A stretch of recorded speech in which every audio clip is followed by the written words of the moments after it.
Warriors fall 70-62 to Ohio Dominican here at the Mathai Center. Joe Abramson along with Rod Beard. And hey, Rod, the Warriors, they had a big lead. They gave it up. They got into a 10-point deficit. They got close again. And then just at the end, it seemed like they ran out of gas, and the team that made more plays won the game at the end. That was Ohio Dominican, a 6-0 run. Well, it seems like Wayne State is a team that's looking for its identity, and in a crunch time like that where you've got to figure out who's your scorer, who's the go-to person, and really who's going to initiate the offense and run the offense, they just didn't have the answers today.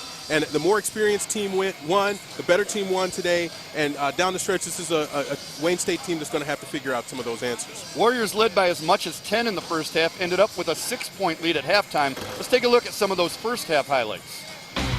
Well, first half was marked by defense and the number of turnovers in this game, 39 total, 23 by Wayne State and 16 by Ohio Dominican. You get a nice little jumper there on the baseline by Lauren Bates. She finished the game with 10 points.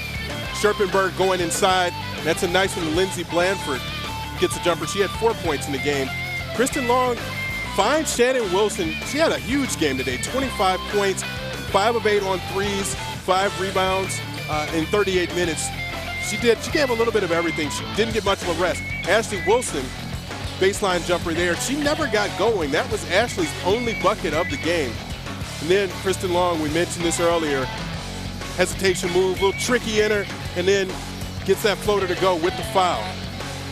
Right before halftime, Shannon Wilson, another drive to the hole, pushed that margin up to 6 points going into the break.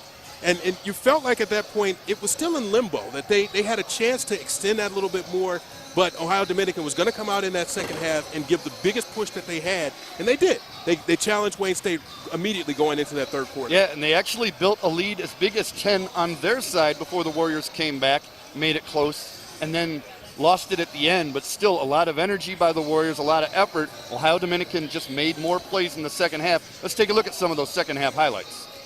Well, second half, you're going to get Christina Green here on the steal and looking for a guard. No, I'm not looking for anybody. I'm good. Right here. Takes it all the way coast to coast off that steal. And you felt like with an 8-point lead, they were in a good spot. Brittany Streetman's going to hit that three-pointer. She had 11 points, the only other Wayne State player in double figures.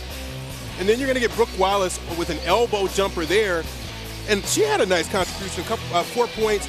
That was her only basket, only field goal, but she had 2 free throws to go along with it. Shannon Wilson, another drive there. Again, I think this is an important game for her with 25 points to show that she can be their best player on the court. For Ohio Dominican, they only had a couple of three-pointers in that first half, but then they started to work that high-low game, and Wayne State didn't have answers for that high-low. Scherpenberger with 13 points, 11 rebounds, another double-double as she had in the first meeting between these two teams. And then finished it out with Darian Rose. She had 10 points. They had 4 players in double figures. 4 players in double figures and 26 off the bench. Talk about some of the players for the Warriors. Brooke Wallace, you mentioned the 4 points. She did have 5 rebounds. Brittany Streetman with 7 rebounds. Shannon Wilson had 5 boards and a couple of steals. But at the end of the day, the depth made a big difference for Ohio Dominican. And I think some of their just experience. You know, a lot of those young Warrior players were put in positions they haven't been in before. Hey, this is how you learn. You've got to get put in these positions. It's going to benefit you down the road. Yeah, I think it's trial by fire, and we saw a little bit of that from India Hawkins and then also Brooke Wallace, freshmen that don't necessarily play in crunch time. They get enough minutes, but not necessarily in crunch time. The 26-11 advantage for Ohio Dominican, I think, was critical off the bench, as we mentioned some of those contributions, but then 23 points off the 23 turnovers. They didn't have that stark advantage in the first half, but in the second half, they started to turn those into transition points, and that was the difference in the game. Big difference in the game, a 6-0 run to finish it. Ohio Dominican beats the Warriors 70-62. For Tony Ortiz, for my partner Rod Beard, for Mike Johnson, our director, and our entire hard-working crew, I'm Joe Abramson. We'll see you next time with Warrior Basketball on CN 900.